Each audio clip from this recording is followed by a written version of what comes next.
Are you an Xbox controller fan or a PlayStation controller fan? PlayStation has symmetrical sticks, but many love the asymmetrical design and feel of the Xbox controller. Now, most people prefer the Xbox controller due to its feel and shape in the hand.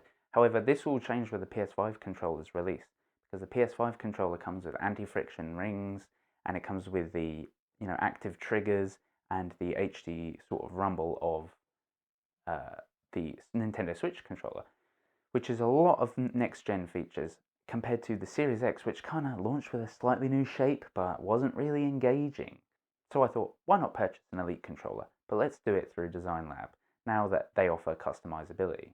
Now, I'm in the UK, so my Design Lab controller came directly from China, with a little stopover in Abu Dhabi for some reason. However, all the customs charges were taken care of. I didn't have to pay extra. I didn't even have to pay for delivery.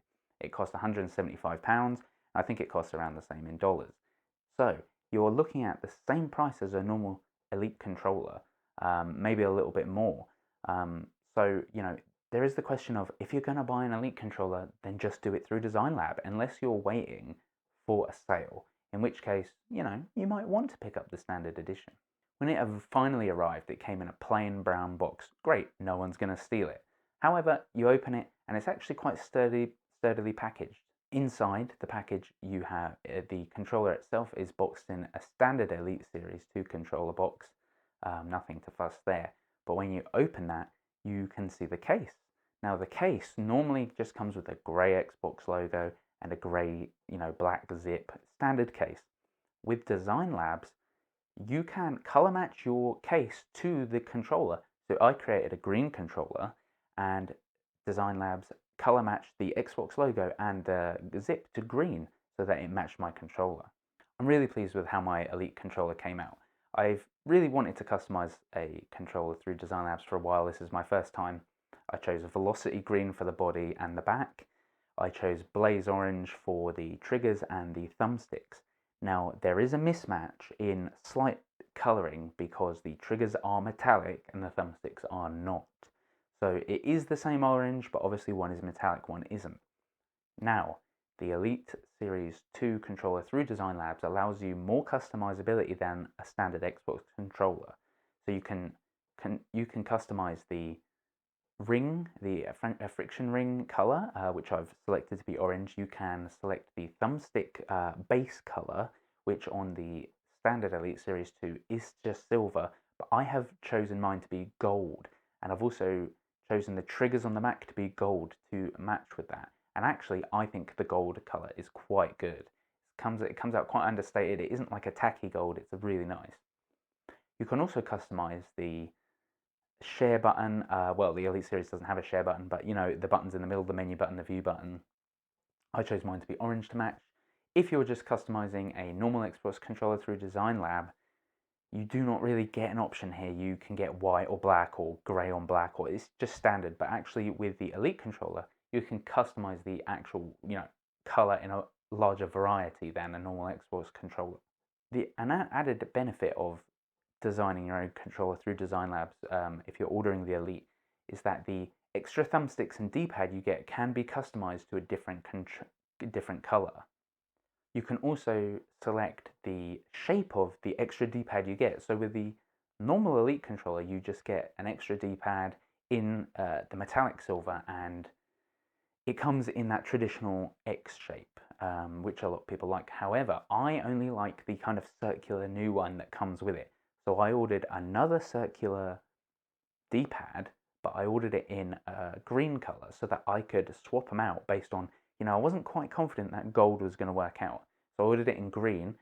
Happily, the gold did work out, but now I have the same D-pad, but I can swap in and out. Same with the thumbsticks. If you want, say, a different color of thumbstick, you can customize, what color they come with.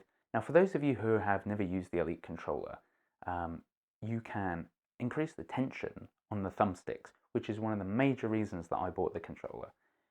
I find the standard Xbox controller thumbsticks way too floppy, and I hate that clickety-clack sound. It sounds so cheap, so Toys R Us, and it just doesn't sound as premium, especially when you compare it to something like Sony's DualSense. For those of you who think the 360 controller was peak controller design, you'll want to pick up the Elite controller. because you can increase the stick tension. Now, if you increase the stick tension to max, it comes in the middle on medium. If you increase that to max and then you add on the medium level thumbsticks, which come with, which are essentially a copy of the 360 controller thumbsticks, then you pretty much feel like you're playing on the 360. Now, since doing that, since swapping out the thumbsticks and increasing the tension, my KD in Call of Duty has shot up. If you play on high sensitivity, as you should, and you kind of take your Call of Duty seriously, or, you know, your gaming, you know, you play competitive, right? You don't want to play to lose.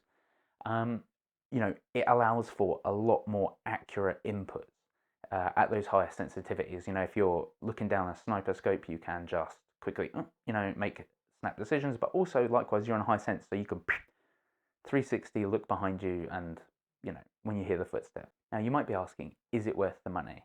I can say yes, if you have the money. If you're a big Xbox player or you're a PC player and you want a premium controller designed through the manufacturer and customized to exactly how you want it to look, this is really your only option.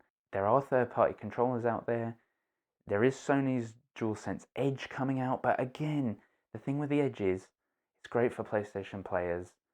It has that symmetrical stick design. If you're not a fan of that, and like me, you know, I prefer the DualShock 4 from the PS4. I think the DualSense shape is very strange. It's a bit off, a bit too bulky around the sides. And it's like £50 and dollars more expensive than the Elite controller right now. So the Elite controller is a good proposition when you think of it like that. Now, the downsides of the Elite controller. The Elite controller is based on the old Xbox One controller design. You know, it's been out for a few years. The Elite Series 2 has been out. It's got, you know, the name. Please, just make it the Elite. I don't want, like, the Series 1, Series 2. But anyway, it's been out for a few years. It's based on, you know, the controller shape is different from the new Series X controllers, because with the Series X, they shaped down the handles, you know, the grips. So it feels better in the hand. The bumpers feel better on the base Series X controller. But the Elite, you know, is based on the Xbox One, so the bumpers feel older. They feel off. The handles are chunkier and wider. Some people like it, some people don't. It's not a huge difference, but it is if you have smaller hands. It is, you know, it's not the latest and greatest that came with the Series X, and that is my major gripe with it. Still full price. You know, they've come out with Design Labs now, many years later. Really, they should have released the Elite Series 3 controller with the Design Labs feature. You know, make it exactly the same, but have it the new controller shape of the Series X. Why are they still selling old tech? You know, it's a great controller, but it's still, there is still a little bit of, I'm still getting something that I could purchase 3 years ago. You know, and the Xbox One has been around for like a decade at this point, so it does feel, like all things Xbox, a little bit lagging behind Sony. You know, the difference with Sony is you're paying money, they're not paying attention to consumers. That is a different story altogether. But there you have it. Ultimately, the Elite Series 2 is as good as it gets on Xbox at the moment. It beats the standard clickety-clack of the base controller, and it provides the quality. You know, you start to feel the quality of the DualSense in the Elite controller, but it still has the basic rumble, so you're still not getting all the features that PlayStation has. Ultimately, it comes down to what you play, and if you're a big Xbox gamer, it's worth it. It's worth it. It's fun to have a customized controller. What do you prefer? The feel of the Xbox controller or the feel of the PlayStation controller? I know there's a lot of Sony fans out there. If you like this video, subscribe, leave a like. I stream all the time. Come and watch the stream. Let me know if you want more videos on any topics like this, and I'll make them.